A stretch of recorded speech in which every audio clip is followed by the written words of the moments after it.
Hello students, कैसे हो आप लोग। आई होप आप सब ठीक होंगे। So now today we will start our next chapter, chapter number 4, carbon and compound. Previously जो आपका चैप्टर था carbon and compound, it is quite a large chapter, काफ़ी बड़ा चैप्टर था। But due to deduction of the syllabus we have to only discuss about the carbon. It's compound is now deducted from its your syllabus. So the chapter name is carbon and its compound. Means in this chapter we have to discuss about the carbon.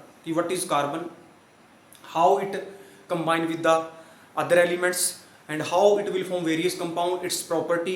Clear? So first of all, why this chapter is in your syllabus. Clear? So first we have discussed in introduction what is the role of this chapter in your life. So oftenly when we see various things around us, like this chalk, you wearing cloth, your bag, your book, your pencil, many things around you, these all are made up of carbon. Means maximum things which is surround you are made up of carbon. And also we have discussed in the chapter number 6, life process, that the food is also carbon based. Means the food which we eat is also carbon based. 6 carbon molecule, that is break down to 3 carbon molecule. Means the maximum thing around us is made up of carbon. Although the carbon present in atmosphere in very less amount. You have discussed the various gases. Clear? Nitrogen, oxygen, that carbon dioxide in the form of carbon. So the carbon in the atmosphere is only 0.03%, and in the earth crust it is only 0.02% in the form of carbonates and hydrogen carbonates. But our life is maximum based on the carbon and its compound. So that's why this chapter in your syllabus, carbon and its compound. Then how will we check that this substance is carbon or not? We have done a test, that is lime water test. Whenever a substance is burned, if carbon dioxide gas is released or any gas is released, if gas passes through a lime water, if lime water turn milky, means that gas is carbon dioxide and the substance is carbon. Means जब भी किसी substance को जलाएंगे वहां पे कोई gas निकलेगी, उस gas को जब लाइम वाटर से पास करवाएंगे वो लाइम वाटर आपका मिल्की हो जाएगा। अगर लाइम वाटर आपका हो गया मिल्की, इसका मतलब वो गैस थी कार्बन डाइऑक्साइड, और जो आपका सब्सटेंस था उसके अंदर कहीं ना कहीं कुछ अमाउंट में क्या प्रेजेंट था, कार्बन प्रेजेंट था। So this is the introduction of this chapter. Means the maximum substance surrounding you are made up of carbon. Clear? So our life is based on the carbon. So now carbon and its compound. First of all we have discussed about the bonding in carbon, how carbon makes bond with other elements or with carbon. So bonding in carbon, previously we have discussed one bonding in chapter number 3, metal non metal, that is ionic bonding, ionic compound. तो ionic bonding आपकी थी, या ionic bond आपके थे the bond formed by the transfer of electron. They have high melting and boiling point. They are the good conductor of electricity. These are the few properties of ionic compound or the ionic bond. In this chapter we have comes across a new type of bond which is known as covalent bond, which is formed by the carbon. So in next part we will discuss about in more detail how carbon and its bonding with the various element. So now next is bonding in carbon. From here your chapter starts. Bonding in carbon. First of all we know that the atomic number of carbon is 6. कि जो carbon है उसका atomic number है 6, सबको पता है, hydrogen, helium, lithium, beryllium, boron, carbon. Now what is it's configuration, that is KLN. So it's converted 2 4, not 6, 2 4, because there are 6 electron in first cell, there is a 2 electron, in the second cell there is a 4 electron. Previously we have discussed about the metal and the non-metal. Metal mainly have 1 2 3 electron in the last shell. On the other hand, non-metal have 5 6 and 7. So for making bond, metal and non-metal, metal mainly lose electron Sodium lose 1 electron, magnesium lose 2 electron, aluminium lose 3 electron for combining with other elements. On the other hand, non-metal gain electron, like if there are 5 electron, so it have to gain noble gas configuration, so it gain 3 electron. Clear? On the other hand, if any non-metal have 6 electron in the last shell, so mainly it gain 2 electron. If a non-metal have 7 electron in the last shell, it gain 1 electron. Means metal and non-metal forms bond by gain or by lose electron, and the bond formed by the gain and lose of electron is known as ionic bond. Clear? Which we have discussed previously. So now in this case, carbon have 4 electrons in the last shell. If it want to complete its outermost shell, it required at least 4 electrons, or it can gain 4 electron or lose 4 electron. Clear? 4 electron gain करेगा तो 2 8 बन जाएगा, 4 electron loose कर देगा तो 2 रह जाएगा. Clear? So this is the possibility कि carbon can lose 4 electron, carbon can gain 4 electron, but the lose or gain of 4 electron is not possible. Means carbon cannot lose 4 electron or cannot gain 4 electron. So now how the carbon will form bond with the other elements? उसके पास क्या रास्ता है? तो carbon के पास एक नया रास्ता है, वो है sharing. Carbon can form bond by sharing electrons. Clear? So carbon ने ना 4 इलेक्ट्रॉन लूज किए, ना कार्बन ने 4 इलेक्ट्रॉन गेन किए, तो कार्बन ने क्या किया? शेयर किया. किसको? इलेक्ट्रॉन को. किसके साथ? दूसरे एलिमेंट के साथ जो उसके साथ जुड़ना चाहते हैं.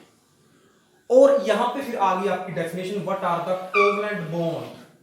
The bond form by the sharing of electron is known as covalent bond, and carbon form the covalent bond. कि जो आपका कार्बन है वो कोवलेंट बॉन्ड बनाता है, वो इलेक्ट्रॉन को क्या करता है? शेयर करता है. ना वो लूज करता, ना वो गेन करता. In the next we will discuss why the carbon can not lose 4 electron and why the carbon can not gain 4 electron. We will discuss later. So first of all, the definition of covalent bond. What is covalent bond? The bond formed by the sharing of electrons is called covalent bond, and carbon forms covalent bond. Carbon क्या बनाता है? Covalent bond बनाता है. इसको हम simple से example से समझते हैं. If you and your friend have 5 rupees, you went to a shop, you ask to shopkeeper please give 2 chocolates of 5 rupees, but shopkeeper said that he didn't have 5 rupees chocolate, he have only 10 rupees chocolate.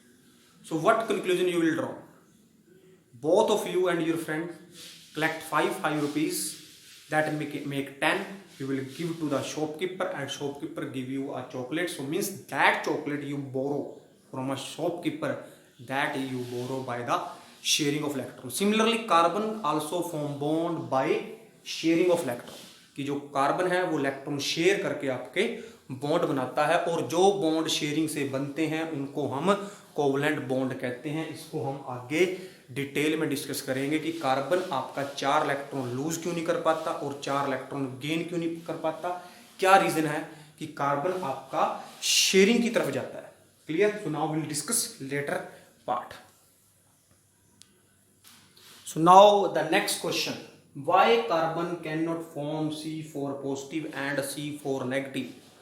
4 positive means carbon 4 electron lose क्यों नहीं कर पाता, and 4 negative means carbon 4 electron gain क्यों नहीं कर पाता.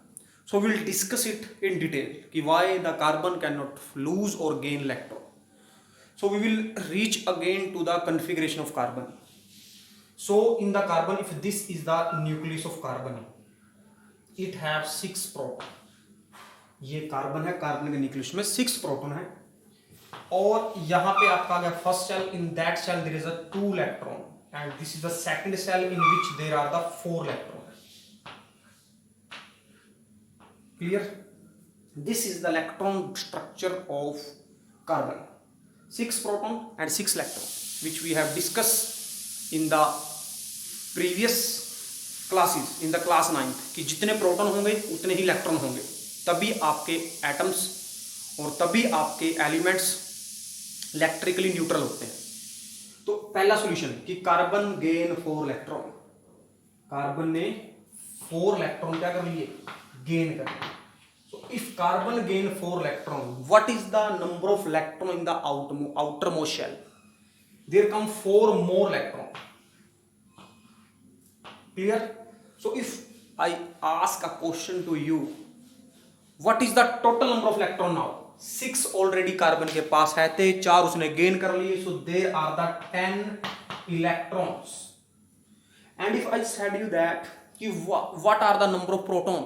तो आप कहोगे प्रोटॉन है 6 प्रोटॉन आ गए, बिकॉज इलेक्ट्रॉन गेन की है, न्यूक्लियस में कोई चेंज नहीं है, जितने थे उतने ही थे। अब यहां से क्वेश्चन आता है कि 6 इलेक्ट्रॉन को 6 प्रोटॉन ने होल्ड किया हुआ था, अब इन 6 प्रोटॉन को इन 10 इलेक्ट्रॉन को होल्ड करना है, मतलब पकड़ के रखना है। So this is quite difficult for 6 proton to hold 10 electron efficiently, means 6 proton 10 electron को अच्छे से होल्ड करके नहीं रख सकते। दैट्स वाई जो आपका कार्बन है वो 4 इलेक्ट्रॉन गेन नहीं करता। दूसरा पॉइंट कि अगर कार्बन 4 इलेक्ट्रॉन लॉस कर देगा, there is a loss of 4 electron, तो अगर यहां से 4 इलेक्ट्रॉन का लॉस हो गया तो यू विल सी हियर कि this cell is removed now, ये सेल आपका खत्म हो जाएगा, क्योंकि 4 इलेक्ट्रॉन थे उसमें 4 के 4 रिमूव कर दिए। अब नई कंडीशन क्या है यहाँ पे, how many electron there are the 2 electrons, how many proton there are the 6 proton, means 6 proton is hold by 2 electron, and also to lose 4 electron large amount of energy is required which is not possible, कि अगर 4 electron loose करने हैं उसके लिए बहुत ज्यादा energy चाहिए, वो एनर्जी अटेन करनी मुश्किल है। और दूसरा पॉइंट यहां पे आता है बेटा कि 6 प्रोटॉन को 2 इलेक्ट्रॉन ने होल्ड किया हुआ है, मींस 6 प्रोटॉन को के ऊपर 2 इलेक्ट्रॉन के ऊपर 6 प्रोटॉन अपना फोर्स लगा रहे हैं। तो कहीं ना कहीं ये भी पॉसिबिलिटी हो सकती है कि दीज 2 इलेक्ट्रॉन में भी फॉल इनटू द न्यूक्लियस, अगर ये 2 इलेक्ट्रॉन न्यूक्लियस में फॉल कर गए, so then there is no existence of a carbon, कि कार्बन आपका एग्जिस्ट ही नहीं करेगा, means carbon cannot lose, carbon cannot gain electron, carbon only and only share electron to form bond with the other element which is known as the covalent bond and known as the covalent bonding।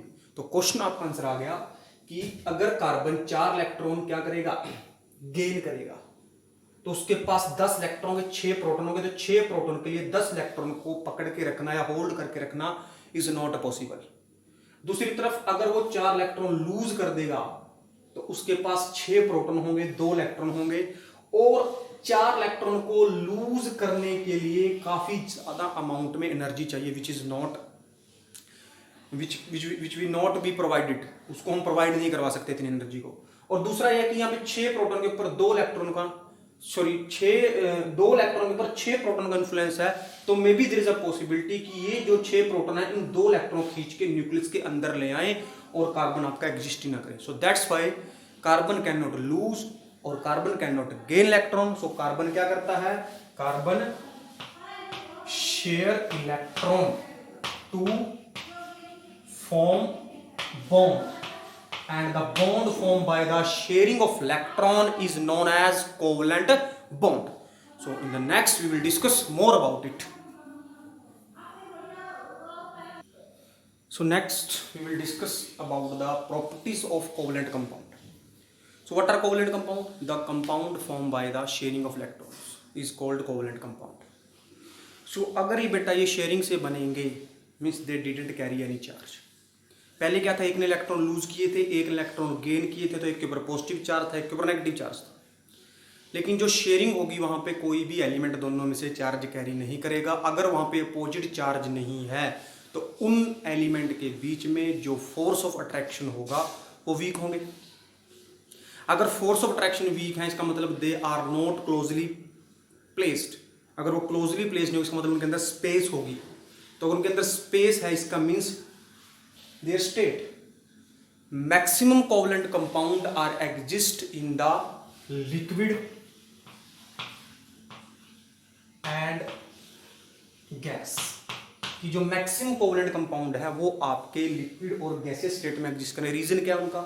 Because these are form by the sharing of electron, the element didn't carry any charge, if charge is not present so they have a weak force of attraction, so if they have a weak force of attraction means they are not closely packed or closely spaced, so they have a space between them. Due to that space they have a state liquid and the gaseous state. Clear? Now the melting and the boiling point. So the melting and the boiling point also depend on their state. So if they are in solid state they have a high melting and boiling point, if they are liquid and the gaseous state they have a low melting and boiling point. Again, these bonds are formed by the sharing of electron. The element didn't carry any charge. Due to the absence of charge, they have a weak force of attraction between them. Due to weak force of attraction, they have low melting point and boiling point. Easy. Electrical conductivity. Again, हमने कहा था कि अगर कोई भी conduct करेगा electricity को, there must be the presence of charges or ions. So these bonds are formed by the sharing of electron. If they are formed by the sharing of electron means they didn't carry any charge. If there is no charge means they are the bad conductor of electricity. Clear? ये आपके होंगे bad conductor किसके? Electricity के। अब इसके बाद एक property आपकी और आ जाती है, अगर उसको हम डिस्कस करते हैं यहाँ पे, वो आपकी आती है इनकी सोलिबिलिटी। सोलिबिलिटी मीन्स क्या ये वाटर में सोल्यूबल होंगे? तो बेटा जो आपके आयनिक कंपाउंड थे वाटर में सोल्यूबल थे बिकॉज वहां पे आयन प्रेजेंट थे। So these compound are not soluble in water, ये वाटर में सोल्यूबल नहीं है, but soluble in organic liquids like benzene and chloroform, कि ये आपके वाटर में सोल्यूबल नहीं है लेकिन सोल्यूबल किस में है? ऑर्गेनिक कंपाउंड के अंदर। क्लियर? सो ये हमने कुछ प्रॉपर्टी पढ़ी है। State, some of them may be exist in the solid state but maximum of them are exist in the liquid and the gaseous state. Clear? Reason आपको मैंने बता दिया, form by the sharing of electron. अगर sharing है तो ion नहीं है, ion नहीं है तो स्ट्रॉन्ग अट्रैक्शन नहीं है, स्ट्रॉन्ग अट्रैक्शन नहीं है तो means they are not closely spaced. Melting and the boiling point low होगा अगेन क्योंकि शेयरिंग से बने हैं। अगर शेयरिंग है तो चार्ज नहीं है, चार्ज नहीं है तो अट्रैक्शन नहीं है, अट्रैक्शन नहीं है तो they required very less temperature to boil or melt them. Next, electrical conductivity. So they are the bad conductor of electricity. Again, क्यों? इलेक्ट्रिसिटी अगर कंडक्ट करनी है तो there must be the presence of ions, कि वहां पे ion होने चाहिए, लेकिन इस केस में आयन नहीं है क्योंकि ये किससे बने हैं? शेयरिंग से बने हैं। अगर शेयरिंग से बने होंगे तो वहां पे आयन प्रेजेंट नहीं होंगे। अगर आयन नहीं है तो these are the bad conductor of electricity. So these are the few property of covalent compound, the compound which are formed by the sharing of electron. Next we will draw some diagrams in which sharing of electron take place, means how the element combine with each other by the sharing of electron. We will discuss with 3 or 4 examples and also with the example taking of carbon.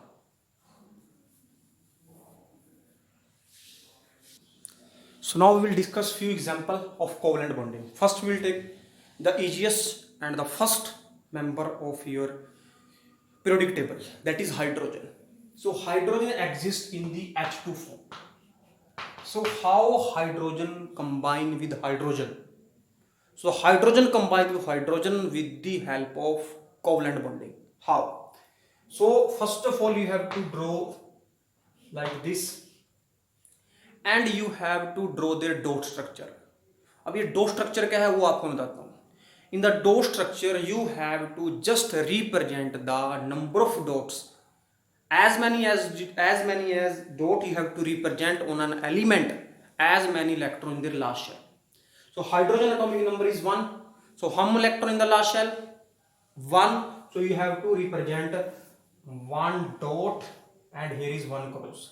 This cross represented here to differentiate that कि this is the electron of this hydrogen, this is the electron of this hydrogen.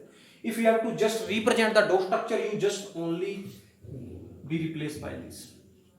Means cross is only represent for the identification कि this electron is of hydrogen of this, then how it will combine with each other. So how many electron this hydrogen required to fulfill their outermost shell? One electron. So first this hydrogen take the electron of this hydrogen. Clear? So now 2 electrons of this hydrogen are completed. Now this hydrogen also take the 1 electron of this. So जो ये आपके electron है, these are the shared electrons. And how many electrons are shared here? They are the 2 electrons shared. 2 electron means 1 pair. So there are the shared electron. How many pair of shared electron? 1 pair of shared electrons. So in that way, hydrogen forms. One more example we'll take, the oxygen, O2. Clear? You will draw here O and this is also O. What is the atomic number of oxygen? The atomic number of oxygen is 8. How many electrons in the last shell? 6. So we have to draw 6 dots on each oxygen. So this is 1, 2, 3, 4, 5, 6. 1, 2, 3, 4, 5, 6. So first you have to complete this oxygen 8 electron. So this oxygen take the 2 electron of this oxygen. So if we will count 1, 2, 3, 4, 5, 6, 7, 8, तो इस oxygen के 8 electron पूरे हो गए. Now we have to complete the electron of this oxygen. So now the electron of this oxygen are completed. So how many electrons? 1, 2, 3, 4, 5, 6, 7, 8. So these are the shared electrons. These are the shared electrons. Clear? How many electrons are shared? There are the 4 electrons are shared. So how many pairs? 1, 2. So there are the 2 pair of shared electrons. So in that way, sharing of electron take place and covalent bonding take place. Now we will take one more example, that is of N2. Nitrogen. Nitrogen having atomic number nitrogen have atomic number 7. So how many electrons in the last shell? There are the 5 electrons. So this is N and this is N. 1, 2, 3, 4, 5. 1, 2, 3, 4, 5. So आपको कहते हैं इनके electron पूरे करो. तो यहाँ पे 5 है, यहाँ पे भी 5 है. तो पहले 5 इसके और 3 इसने इसके यहाँ से शेयर कर लिए. तो हम इलेक्ट्रॉन आते हैं 8 हो गए पूरे, 5 और 3 ये. अब इसके पूरे करो. तो in that way they fulfil the need of each other and combine with each other to form the covalent bond. So now 1 pair, 2 pair, 3 pair. So there are 3 pair of shared electrons. So in that way covalent bonding take place by the sharing of electron, and this is called shared electron. And this existing pair like this. So in this 1 pair, in 2 pair, in this 3 pair. So if we draw, they are combined with a single bond. In case of oxygen there are the double bond, कि oxygen oxygen के बीच में double bond होगा, इसको कहते हैं bond. एक bond, यहाँ पे डबल बॉन्ड है. तो सिमिलरली नाइट्रोजन और नाइट्रोजन के बीच में होता है ट्रिपल बॉन्ड. अब पॉइंट सबसे इंपॉर्टेंट कि कभी भी ट्रिपल बॉन्ड के बाद कोई बॉन्ड होता नहीं. मीन्स या तो एक बॉन्ड होगा या 2 होंगे या मैक्सिमम 3 से ज्यादा बॉन्ड कभी नहीं होते. ये आप लोगों ने बात को याद रखना है. तो हमने कुछ एग्जाम्पल लिए हैं कोवलेंट बॉन्डिंग के. अब हम आपके साथ एग्जांपल शेयर करते हैं कार्बन का, कि कार्बन कैसे कोवलेंट बॉन्डिंग करता है. So we will take an example. Simplest carbon, जो आपका सिंपलेस्ट. अब यहाँ पे पॉइंट आएगा बेटा, प्रीवियसली वो आगे डिटेल में जाते थे हम, लेकिन अब आपका जो सिलेबस कम हो चुका है, तो अब आपके पास कम है. आपके पास है हाइड्रोकार्बन. हाइड्रोकार्बन. अब हाइड्रोकार्बन का मीनिंग था compound of hydrogen and carbon. Compound of hydrogen and carbon called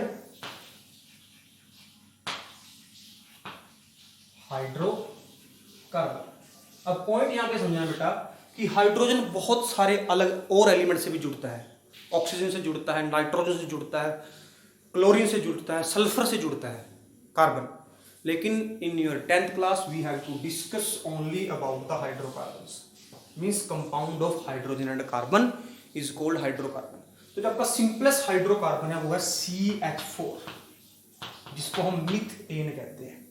क्या कहते हैं इसको अपना? मीथेन। तो this is the simplest hydrocarbon. कई बार पेपर में क्वेश्चन आता है name the simplest hydrocarbon, so methane is the simplest hydrocarbon. So यहाँ पे क्या एक कार्बन है और 4 हाइड्रोजन है, तो how the carbon combine with these 4 hydrogen. फिर से हम क्या करेंगे, ये एक कार्बन लिया, इसका एक बॉन्ड, 2 इलेक्ट्रॉन, 3 इलेक्ट्रॉन और ये 4। फिर यहाँ पे एक हाइड्रोजन लिया, यहाँ पे एक हाइड्रोजन, यहाँ पे एक हाइड्रोजन और यहाँ पे एक हाइड्रोजन। इसके हमने क्रॉस से रिप्रेजेंट कर दिया। The electron of hydrogen is represent by cross. So now first we will complete the electron of hydrogen. तो अगर हाइड्रोजन यहाँ से इसका इलेक्ट्रॉन ले ले तो इसके पूरे हो गए, इसके भी पूरे हो गए और इसके भी पूरे हो गए। सिमिलरली इसके भी आपके इलेक्ट्रॉन पूरे, मीन्स हाइड्रोजन ने अपने इलेक्ट्रॉन पूरे कर लिए। अब रह किसके गए? अब रह गए किसके? कार्बन के। तो कार्बन क्या करेगा? Take these electron of hydrogen. Clear? तो in that way they fulfil the need of each other.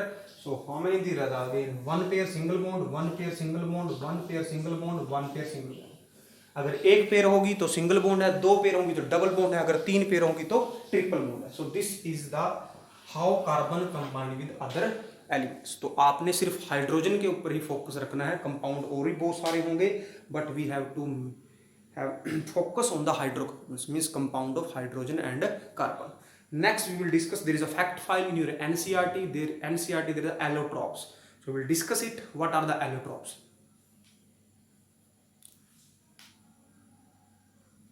तो next आपका है allotropes, which is a fact file given in your book. What are the allotropes? Allotropes are the compound of element. कि allotrope है compound है किसी भी element के, which have the same chemical property but different physical property. So what are allotropes? Allotropes are the compound of element which have the same chemical property but different physical property. So our compound is carbon. हमारा compound क्या है? Carbon है। Carbon के 2 allotrope हैं, diamond and graphite. Means carbon have 2 allotrope, diamond and graphite. अब जो diamond और graphite है इनकी केमिकल प्रॉपर्टी तो है same, but they have a different physical property. So this is your topic allotrope. Next we will discuss about the properties of diamond and graphite and how it differ from each other. First of all ki how the diamond is formed. In case of diamond, so we will discuss it by differentiating it. We will differentiate it. Next we will discuss by differentiating it. Now we will discuss it. Diamond and graphite. In case of diamond, 1 carbon atom is linked with another 4 carbon atom. Clear? There is another carbon, this is carbon, this is carbon, this carbon. Means in case of diamond, 1 carbon atom is linked with the 4 carbon atom. Clear? And in case of graphite, 1 carbon atom is linked with 3 carbon atom, there is C, C, C. Means graphite के case में एक carbon 3 से जुड़ा होगा, diamond के case में एक carbon आगे 4 से जुड़ा होगा। अब आपसे पूछा जाए कि कार्बन के पास लास्ट में इलेक्ट्रॉन कितने थे? 4। Means in that case all 4 electron shared. Diamond के केस में 4 के 4 इलेक्ट्रॉन शेड है, तो यहाँ पे क्या है? No free electron, but in that case there are the 3 electron are shared but 1 electron left. Clear? So there is a 1 free electron, and due to this free electron, graphite is the good conductor of electricity. पहला point आपका आ गया कि इसमें 4 से जुड़ा है, इसमें 3 से जुड़ा है, यहाँ पे कोई फ्री इलेक्ट्रॉन नहीं है, यहाँ पे एक फ्री इलेक्ट्रॉन है। तो जो आपका डायमंड है that is the bad conductor of electricity. Clear? And it is the good conductor of electricity. उसके बाद नेक्स्ट कि जो डायमंड है बेटा, इसका जो मेल्टिंग और बॉइलिंग पॉइंट होगा वो हाई होगा, बिकॉज 4 के 4 कार्बन ने इलेक्ट्रॉन शेयर किए हुए हैं, तो द स्ट्रॉन्ग बॉन्डिंग है यहाँ पे। क्लियर। तो diamond have a high melting and boiling point, but graphite have a low melting and a boiling point. Graphite का जो मेल्टिंग और बॉइलिंग पॉइंट है वो आपका लो होगा। Clear. So next we will discuss one और two more property about the diamond and the graphite. Third point पे डिस्कस करते हैं। तो जो आपका डायमंड होगा दैट इज ट्रांसपेरेंट। डायमंड आपका क्या होगा, ट्रांसपेरेंट होगा, बट graphite is opaque. Means diamond में से लाइट पास करेगी लेकिन ग्रेफाइट आपका होगा ओपेक। क्लियर। अब जो ओपेक है बेटा, हम एक टर्म आएगी refracted index. Clear. Refracted index term आएगी आपकी, वो हम पढ़ेंगे आपके चैप्टर लेंस वाले चैप्टर के अंदर पढ़ेंगे हम, लाइट वाले चैप्टर के अंदर। तो जो डायमंड है उसका जो रिफ्रैक्टिव इंडेक्स होगा 2.42, इट इज अ नंबर। अब जो रिफ्रैक्टिव इंडेक्स हमें बताता है कि जब किसी मीडियम में लाइट आती है या किसी मीडियम से लाइट जाती है तो उसकी स्पीड में कितना चेंज आएगा, तो वो हमें बताता है रिफ्रैक्टेड इंडेक्स। इसको बोलते हैं रिफ्रैक्टेड इंडेक्स, रिफ्रैक्टेड इंडेक्स। तो जो डायमंड है उसका रिफ्रैक्टेड इंडेक्स होता है 2.42, लेकिन जो ग्रेफाइट है वो ओपेक है, ओपेक में से लाइट पास होगी नहीं, तो इसके हम रिफ्रैक्टिव इंडेक्स कहेंगे। इसका कोई रिफ्रैक्टिव इंडेक्स होता ही नहीं है, जस्ट अ नंबर, क्योंकि इसमें लाइट पास ही नहीं होगी इसमें से। क्लियर। तो हमने, हाँ एक और पॉइंट कि जो डायमंड का जो स्ट्रक्चर होगा वो टेट्राहाइड्रल होगा। क्या स्ट्रक्चर होगा, टेट्राहाइड्रल। अब टेट्राहाइड्रल आपको समझाते हैं क्या होता है मीनिंग, कि फॉर एग्जांपल ये स्ट्रक्चर टेट्राहाइड्रल है। अब जो आप ये वाला कार्बन देख रहे हो बेटा, ये पीछे है। जैसे मैं आपके सामने बनाता हूं कि ये कार्बन, एक ये कार्बन, जो ये थंब दिख रहा है आप लोगों को, ये एक पीछे कार्बन है, मीन्स 1 2 3 और ये फोर्थ यहाँ पे आ गया। यहाँ पे सेंटर में कार्बन, एक यहाँ पे लिंक, एक यहाँ पे लिंक, एक ये और एक ये हो गया। तो इसका स्ट्रक्चर है tetrahedral, means the structure of a carbon is tetrahedral. ठीक है। उसके बाद एक पॉइंट और हम डिस्कस कर सकते हैं इनके, हम डेंसिटी के बारे में। जो डायमंड की डेंसिटी होती है वो होती है 3.5 ग्राम पर सेंटीमीटर क्यूब, और जो आपकी ग्रेफाइट की डेंसिटी होती है वो होती है 2.25 समथिंग। मीन्स इसकी डेंसिटी वेरी करते हैं रेंज के बीच में, 2.25 समथिंग इसकी डेंसिटी होती है किसकी, ग्रेफाइट की 2.25, और जो डायमंड है उसके होते हैं 3.5 ग्राम पर centimetre cube. So this is the differentiation between the diamond and the graphite. So next we will discuss the question on the page number 61। Page number के ऊपर आपके दो क्वेश्चन है यहाँ पे। What would be the electron dot structure of carbon dioxide which has a formula of CO2। Means अब आपसे यहाँ पूछ रहा है कि CO2 जो आपका है वो कैसे बना है।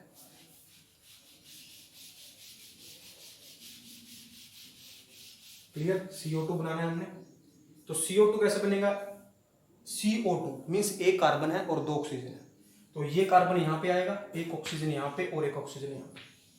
कार्बन के इलेक्ट्रॉन को हमने किससे रिप्रेजेंट कर दिया, डॉट के साथ। 4 इलेक्ट्रॉन कार्बन के होंगे, ऑक्सीजन होंगे 6, तो ऐसे रिप्रेजेंट कर दिया हमने उनको।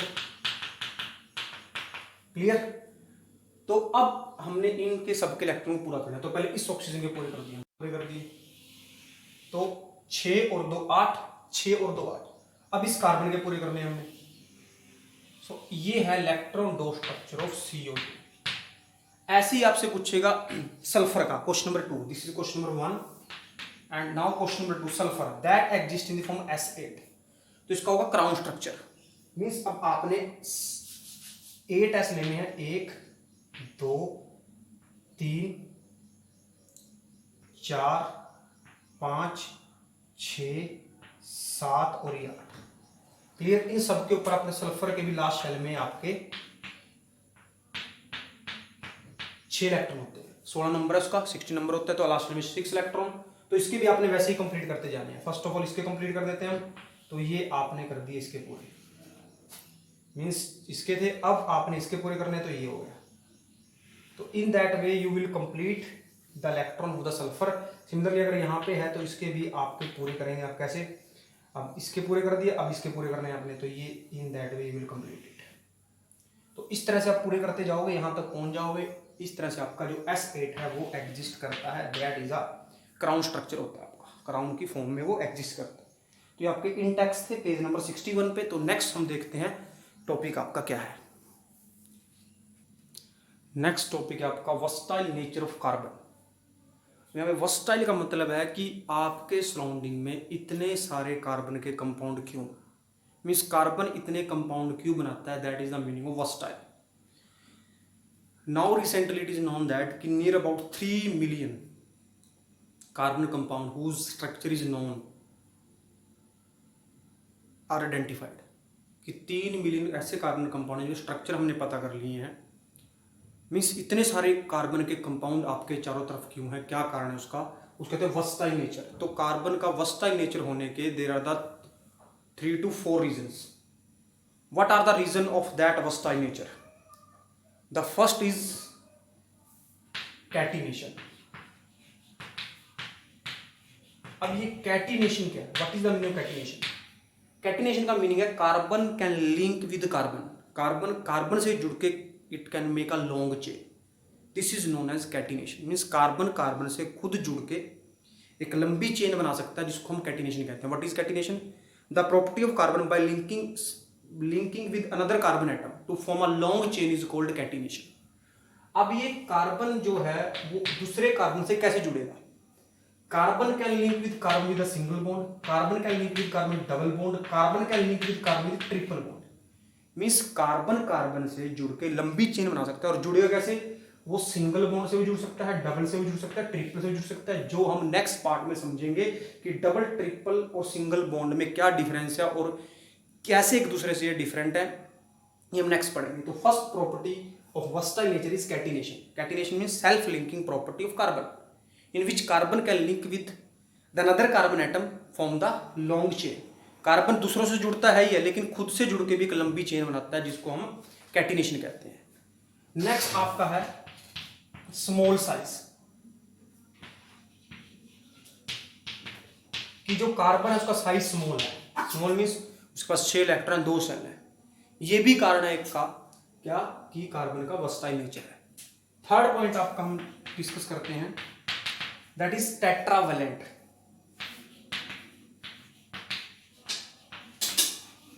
अब टेट्रावैलेंट का मीनिंग क्या है? कि कार्बन के लास्ट शेल में 4 इलेक्ट्रॉन है. अगर कार्बन के लास्ट शेल में 4 electron, it can make 4 bond, कि कार्बन 4 बॉन्ड बना सकता है. ये भी एक कारण है उसके वर्सटाइल नेचर का.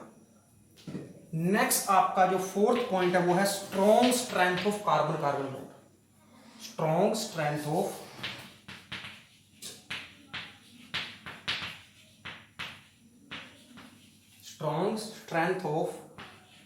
कार्बन,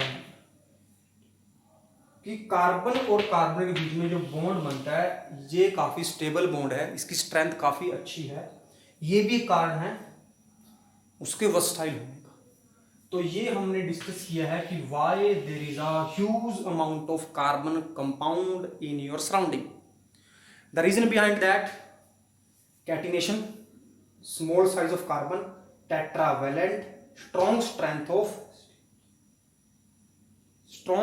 ऑफ कार्बन बॉन्ड, की जो कार्बन से जुड़ेगा उस बॉन्ड की जो स्ट्रेंथ है वो स्ट्रॉन्ग है. तो this is your chapter up to versatile nature we have completed. After that your 3 or 4 topic left and few in-text question and few and-text question left.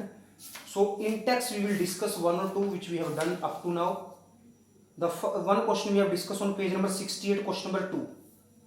68 पे question number 2 ये वही है, what are the 2 property of carbon which led to be the huge number of carbon compounds we see around us. Question number 68 page पे दूसरा question है कि हम हमारे चारों तरफ इतने कार्बन कंपाउंड क्यों देखते हैं, उसकी 2 प्रॉपर्टी कौन सी हैं.